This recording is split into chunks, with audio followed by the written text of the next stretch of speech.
Bom dia, bom dia, bom dia, gente. Bom dia, minha gente. Bom dia, meus amigos, amigas. Estamos de volta aqui na Vide, buscando ter um relacionamento permanente com Deus, né, e com uns com os outros, né? Essa é a nossa visão enquanto igreja, a Igreja Batista Videira, que tenta ser uma igreja com dificuldade, mas a gente tenta e busca aos pés do Salvador ser uma igreja saudável. E eu quero participar disso, e você pode também participar disso, tornando a Vide a sua comunidade de fé, tornando a Vide a sua comunidade em que você busca ter relacionamento uns com os outros, a partir de uma relação saudável, não de cobrança, de culpa, de implacabilidade, de julgamento, de sentenças, mas de uma relação de proximidade, uma relação amorosa que queremos ter uns com os outros. E este tem sido o nosso caminho. Se você quiser conhecer mais a Vide, saber mais sobre a Vide, a partir já do primeiro domingo de fevereiro, né?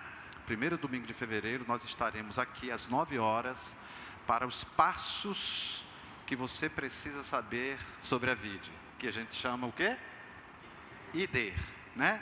O ID se propõe exatamente a isso. Se você, eu quero conhecer mais a Vide, eu quero saber mais sobre a Vide, o que é que a Vide pensa, o que é que a Vide faz, né? Quais são as bases desta igreja. Você não tem nenhum compromisso de, depois do ID, se tornar membro da Vide, mas se de repente você entende que você pode participar desta comunidade de fé, que busca ser uma comunidade saudável, aí sim você pode, depois do ID, que são 4 passos, são 4 domingos seguidos, você sim pode participar como membro da nossa comunidade, e aí a gente já começa a colocar você aí nos setores, né, para você servir a Deus juntamente conosco aqui na nossa comunidade de fé, tá bem? Vamos abrir nossas Bíblias, Mateus 11, 28, 29 e 30.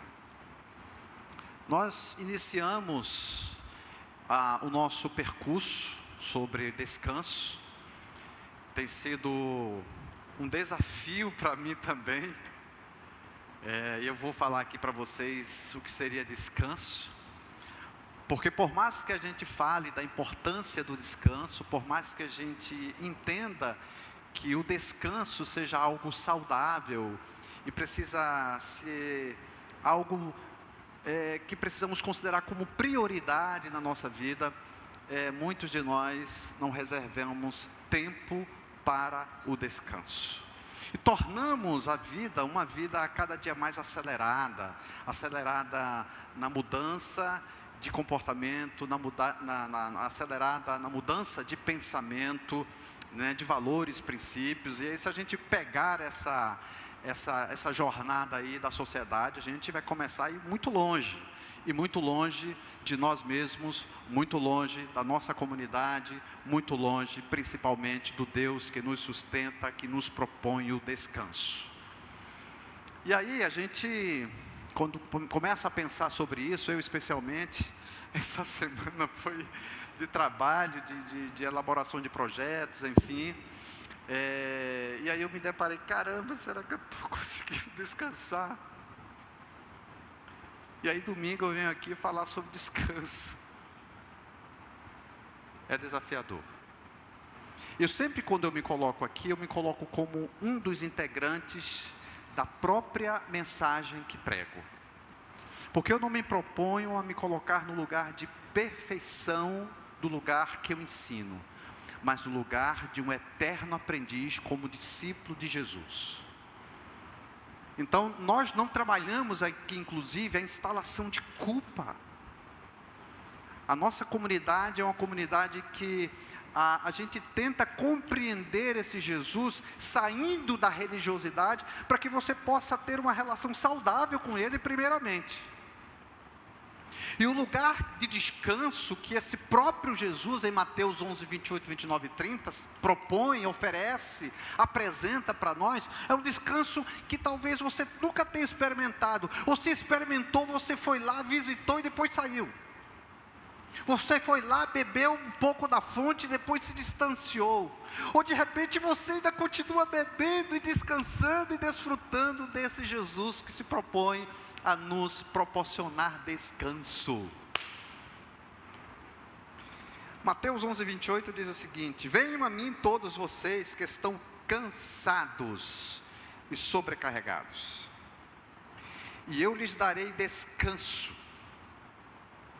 Tomem sobre vocês o meu jugo, deixem que eu lhes ensine, pois sou manso e humilde de coração, e encontrarão descanso para a alma. Meu jugo é fácil de carregar, e o fardo que lhes dou é leve. Olha só o convite que Jesus faz para todos, para todas, para quem quer que seja, inclusive aquele que talvez nunca tenha compreendido a beleza e a profundidade do Evangelho. Ele se propõe a oferecer descanso. O convite então é para a humanidade que precisa compreender essa leveza do jugo de Jesus, essa proposta de tirar sobrecarga, o peso, o fardo, o trabalho que oprime, o trabalho que escraviza de você e de mim. Mas assim, quando nós falamos em trabalho, quando nós falamos em descanso, algumas coisas inevitavelmente me veio esta semana, principalmente quando eu pensei sobre Pedro, né? Jesus fez uma pergunta e repetiu 2 vezes para Pedro. A pergunta foi: Pedro, tu me amas? E Pedro disse: sim, Senhor, eu te amo. E aí Jesus voltou a perguntar para ele: Pedro, mas tu me amas? Aí Pedro disse para Jesus respondendo: sim, eu te amo. Pedro, tu me amas?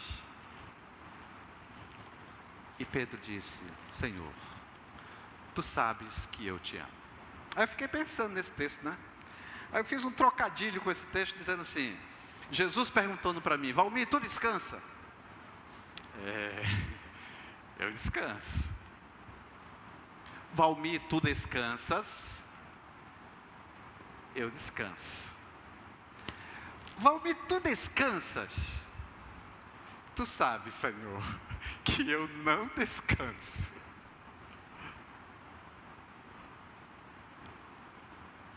Então, quando nós falamos em trabalho, a primeira coisa que me vem também aqui é, sabe, o comportamento workaholic. Já ouviu falar nisso? É aquela pessoa que é compulsiva pelo trabalho. É aquela pessoa que é viciada em trabalho. Aí eu fui lá pesquisando na internet o que seria o workaholic, né? E aí me trouxe uma palavrinha em português. Sabe o que? Eu fiquei ofendido. Talvez você tenha ficado de repente ofendido. Burro de carga. Já pensou que ousadia da internet me chamar de burro de carga? Ou você também burro de carga? São as pessoas viciadas no trabalho, obsessivas pelo trabalho. Mas aí, além desse comportamento adoecido, que gera diversas repercussões, consequências, isso destrói relacionamentos, isso adoece as pessoas que convivem com elas, isso adoece a própria pessoa, chamada burnout, que é o adoecimento do trabalho, a partir do trabalho. Então pode ser bonitinho, pode ser interessante, pode ser inclusive tentador.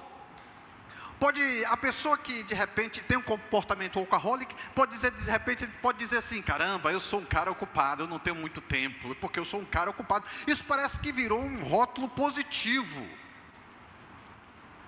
uma nomeação positiva. Eu não tenho tempo para bobagens. E você precisa ter tempo para bobagens. Você precisa ter tempo para banalidade. Eu preciso ter tempo para banalidades. Mas esse comportamento produtivo, da produtividade, da compulsividade pelo trabalho, adoece as pessoas, e não só adoece as pessoas, mas se distancia daquilo que Jesus propõe para a humanidade. Mas por que então,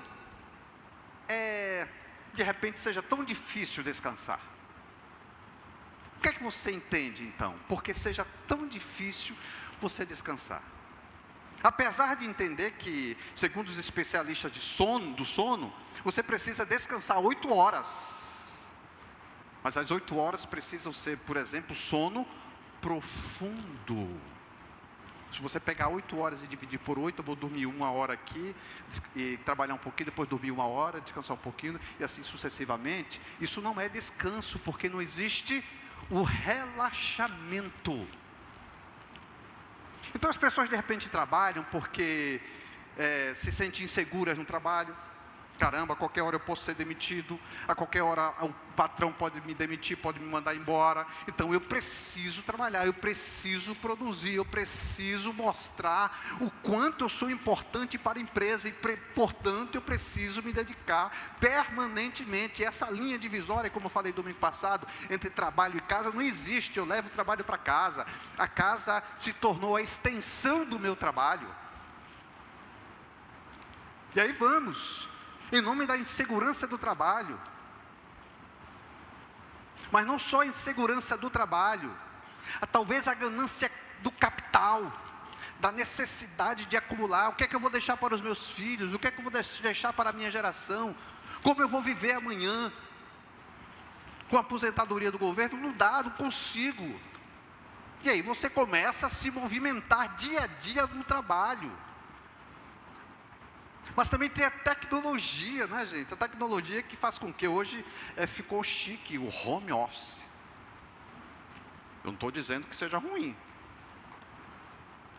Mas se você não conseguir colocar uma linha divisória, você torna a sua casa a sua empresa. Cadê o lugar do descanso?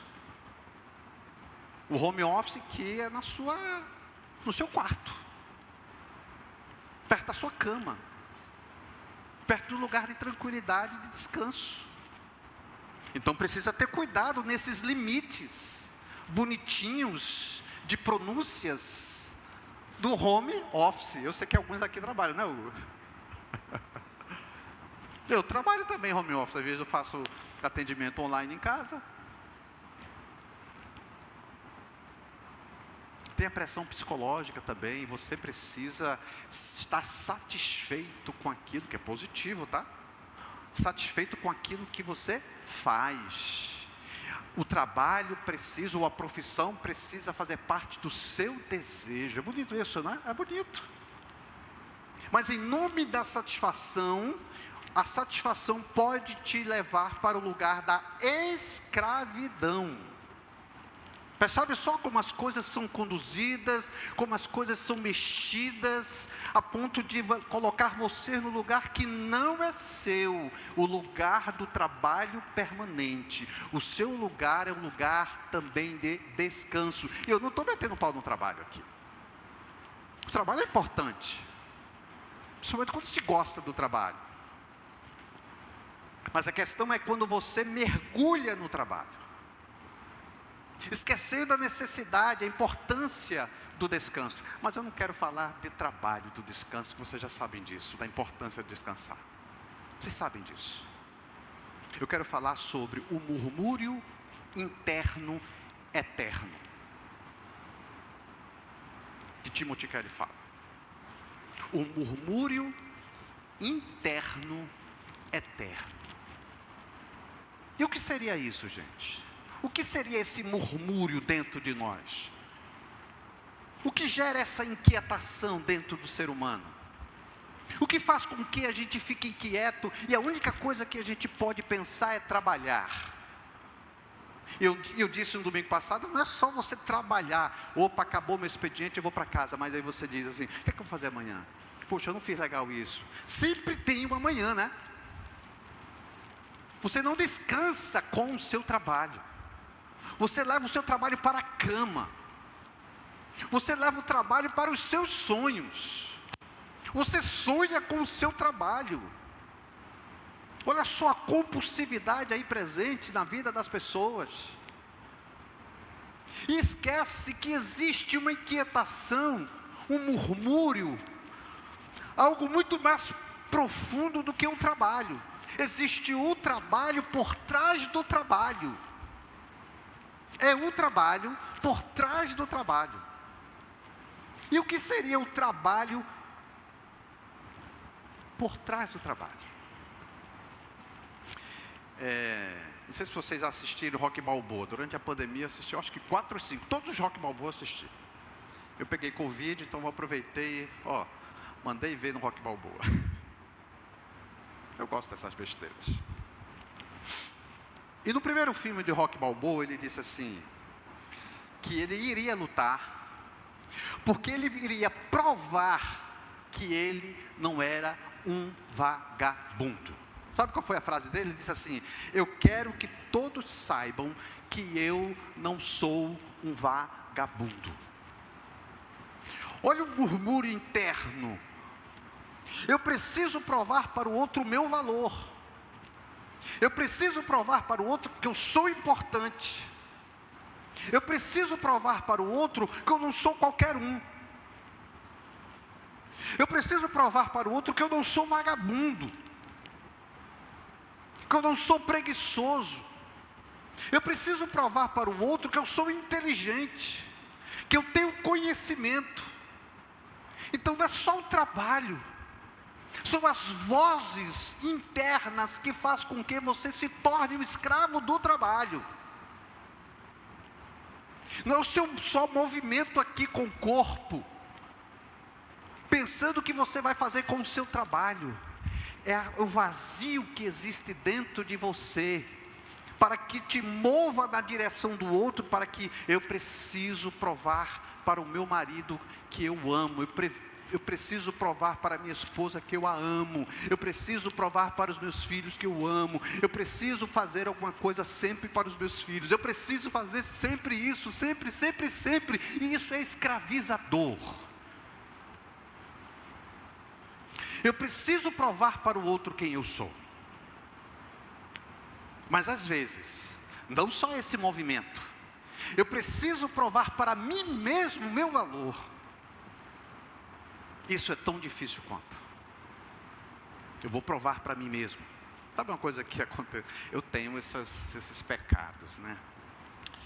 Quando eu estava fazendo o meu TCC, eu tive uma situação bem difícil com a minha família. Eu tive uma perda muito significativa, né? 2 perdas, na verdade, de uma forma bem trágica.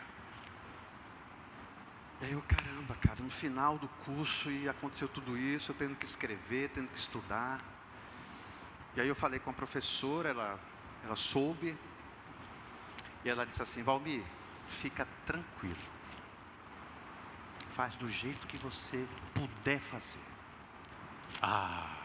Não gostei da palavra dela.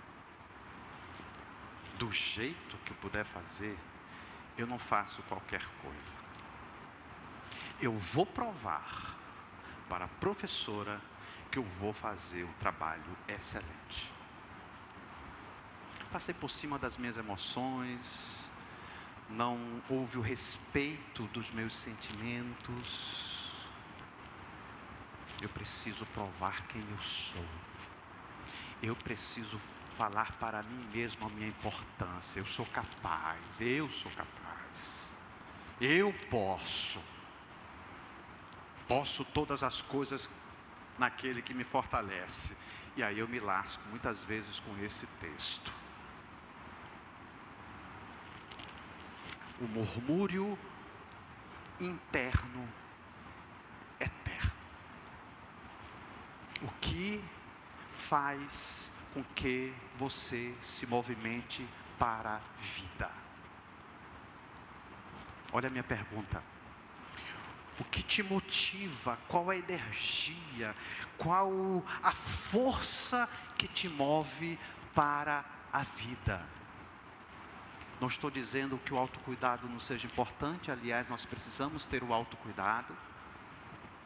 Principalmente nesse mês, né, que se divulga mais, não só nesse mês, no fevereiro e março, o ano todo. Precisamos ter esse olhar da nossa necessidade de ser cuidado por alguém, cuidada por alguém. Eu não dou conta de tudo da minha humanidade, eu não dou conta de tudo, eu não preciso dar conta de tudo. E preciso trabalhar essas minhas questões, entendendo as minhas limitações como ser humano. E às vezes eu não consigo enxergar isso. E um profissional pode ser o suporte para você na sua jornada aqui neste mundo. Então nós precisamos compreender que existem limites. Eu não preciso provar nada para ninguém. E não preciso provar nada para mim mesmo. Eu preciso sair dessa escuridão de mim mesmo.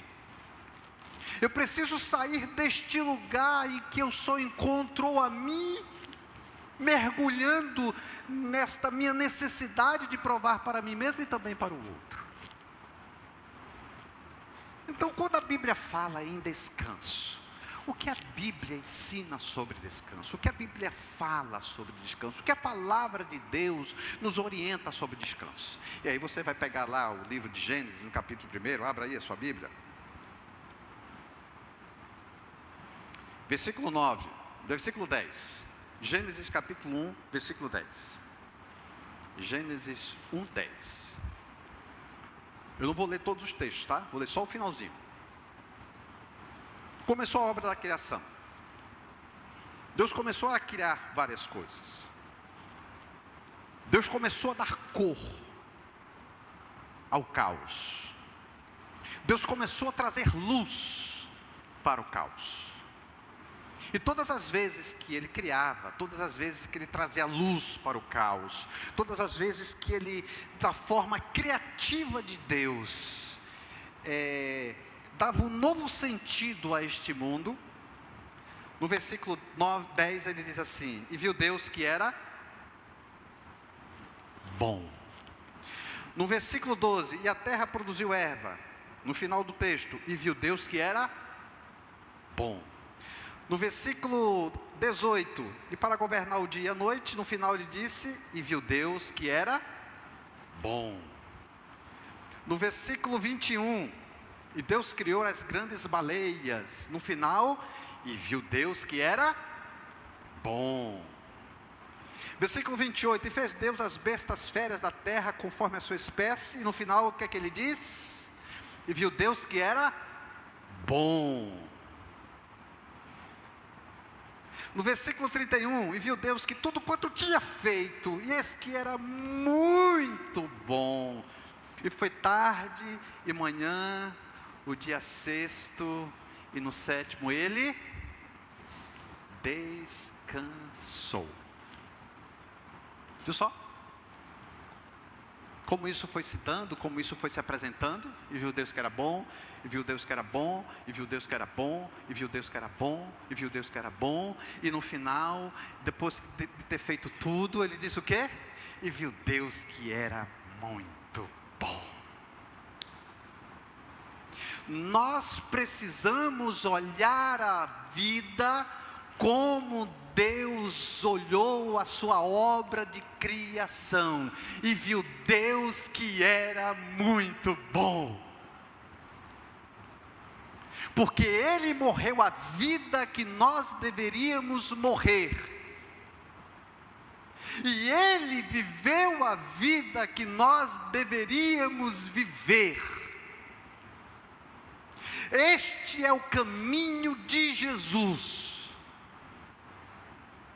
Então, quando você olhar para o seu trabalho, quando você olhar para as suas questões, quando você olhar e dizer assim, caramba, eu trabalhei, eu fiz, eu me dediquei, eu fiz aquilo que foi possível,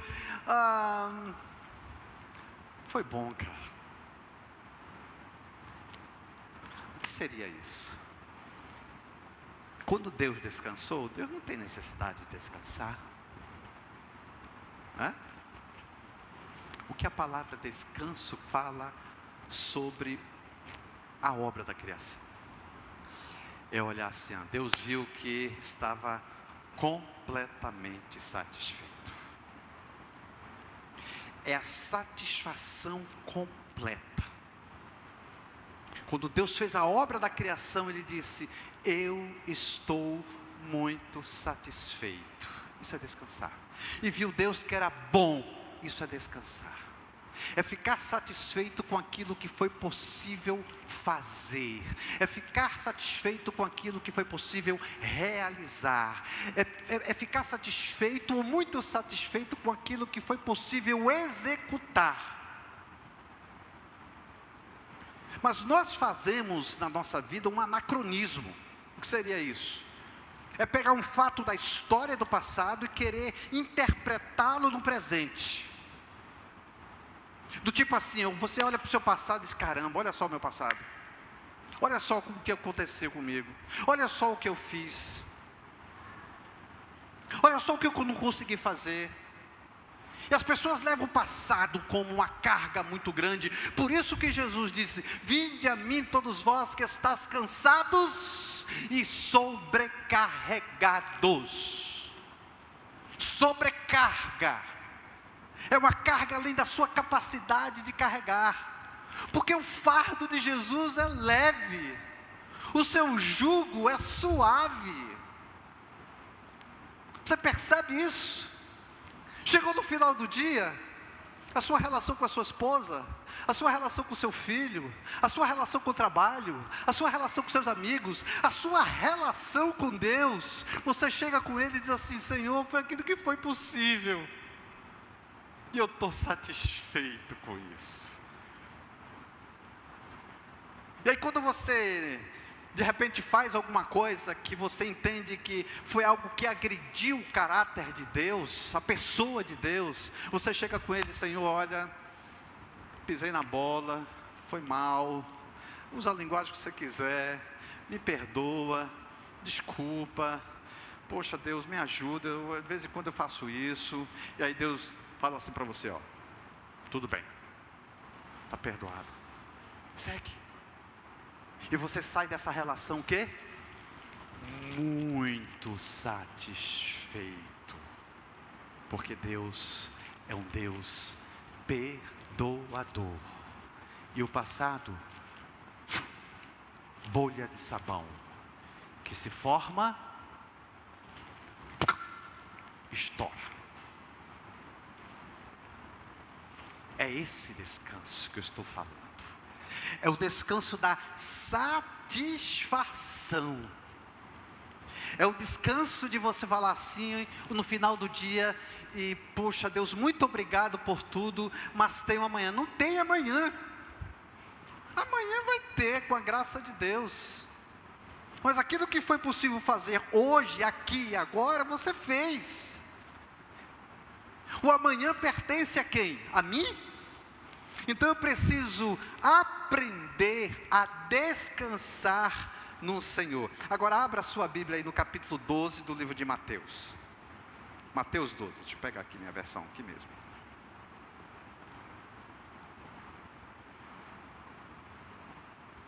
Quando você procura o texto aí,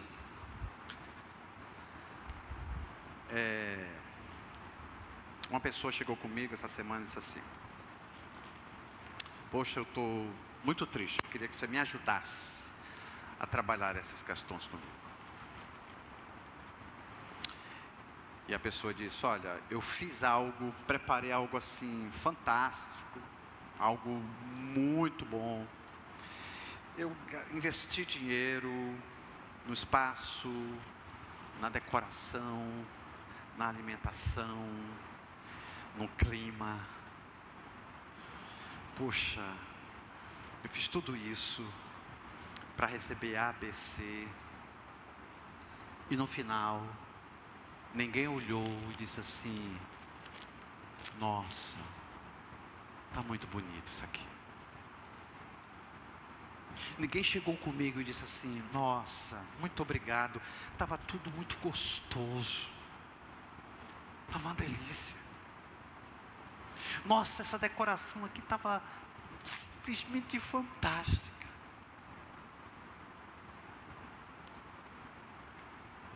E eu perguntei para a pessoa: para quem você fez? primeiramente? Para quem você fez primeiramente? Ela disse: eu fiz para o outro. Para quê? Para ser valorizado, para me sentir amado. E o que você poderia fazer? A pessoa me disse: eu poderia ter feito para mim. A decoração eu vou fazer para mim. A roupa que eu vou escolher para mim. As minhas coisas, primeiramente para mim. Não estou dizendo que você não vai servir o outro, não vai fazer, eu vou fazer um jantar aqui para minha família. Mas faça para você, porque você vai participar do banquete. Você vai participar do almoço. E se ninguém te elogiar, e você vai dizer assim: eu estou muito satisfeita, porque eu descansei no Senhor. No capítulo 12, versículo de 1 a 8, diz assim: tem uma treta aqui, né, entre Jesus, vou falar aqui para vocês, entre Jesus e os religiosos. Aí Jesus ali, um dia de sábado, com os seus discípulos, e aí bateu aquela broca do meio-dia, aquela fome, e aí os discípulos começaram a colher as espigas. E aí aquele religioso de plantão, que geralmente tem, né? Às vezes eu sou um deles também, né? O religioso de plantão disse assim: os teus discípulos estão trabalhando no sábado. Não pode isso. Não pode. Aí eu vou ler aqui para vocês. Versículo 3. Jesus respondeu: vocês não leram nas Escrituras o que fez Davi quando ele e seus companheiros tiveram fome? Ele entrou na casa de Deus e com seus companheiros comeram os pães sagrados que só os sacerdotes tinham permissão de comer. E vocês não leram na lei de Moisés que os sacerdotes de serviço no templo podem trabalhar no sábado? Eu lhes digo, se alguém aqui maior que o templo, há alguém aqui maior que o templo, disse Jesus. Vocês não teriam condenado meus discípulos inocentes se soubessem o significado das Escrituras. Quero que demonstrem misericórdia e não que ofereçam sacrifícios, pois o Filho do Homem é Senhor até mesmo do sábado. Olha a flexibilidade aqui.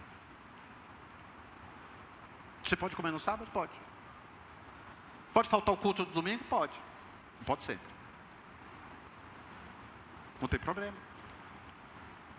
Por mais que eu diga que é importante esse compromisso comunitário aqui, mas não torne a lei moral como algo que os religiosos fizeram com o sábado.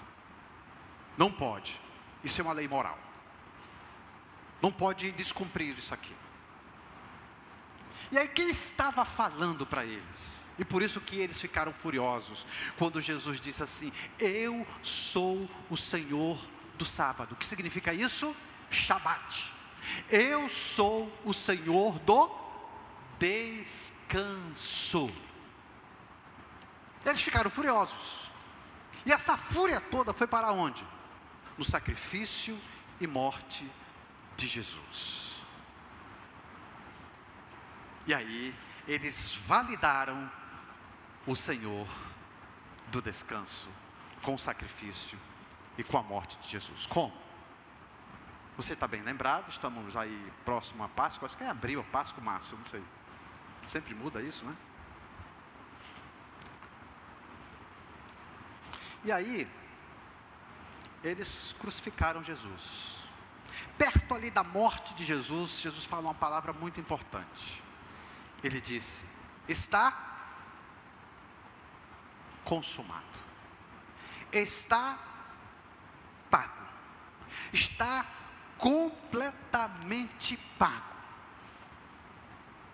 Eu estou plenamente satisfeito com a minha obra. A exaustão do trabalho caiu sobre mim. A exaustão da culpa caiu sobre mim. A exaustão de todos os pecados da humanidade caíram sobre mim. Todos os problemas da humanidade caíram sobre mim. E Jesus ficou completamente exausto. Por isso que ele disse: estou pagando completamente esta obra que iria cair sobre vocês. Estou cumprindo totalmente o meu trabalho, para que esse trabalho não incorra em justiça de Deus, porque Jesus se fez justiça por nós. Toda a exaustão que gerava cansaço eterno e murmúrio interno eterno sobre vocês, não existirá mais. Este é o Jesus. Está completamente pago. Estou totalmente satisfeito. A minha obra da salvação está completamente perfeita. Não existe nenhuma possibilidade de retoques. Não existe. Mas aí, gente, talvez você incorra em duas questões. Primeira delas: se você quer descanso, precisa ir até Ele. O descanso do trabalho, você pode dormir 8 horas, aí aquele sono restaurador, você acorda de manhã, nossa, que sono tranquilo. Mas não é este sono que vai te dar descanso. Não é este sono que vai te dar descanso. Porque eu estou falando do descanso da alma. E o descanso da alma, só Jesus pode te dar. Sabe, essa certeza de dizer assim: o meu futuro, não sei o que vai ser, mas eu estou nas mãos do Salvador. Tem uma canção que diz assim: é meu, somente meu, todo trabalho, e o teu trabalho é descansar em mim. Vai, Emerson. É meu, somente meu, todo trabalho, e o teu trabalho é descansar em mim. Vamos ficar em pé? Vamos cantar só essa estrofe, tá bom? Em Hebreus capítulo 4, versículos de 9 a 10 diz o seguinte: logo, ainda há um descanso definitivo à espera do povo de Deus. Ah, gente, quanto nós anelamos isso, a certeza de viver eternamente ao lado do Salvador. Mas o texto de Hebreus continua: porque todos que entraram no descanso de Deus, descansam de seu trabalho.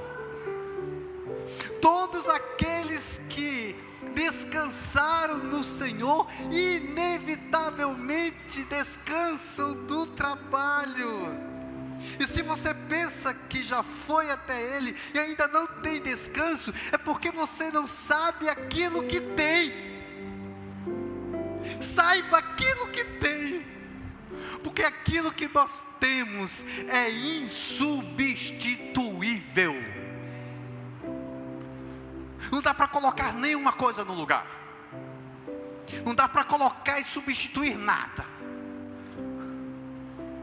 Porque Ele é a manifestação perfeita de Deus, que nos oferece descanso. É meu, somente meu.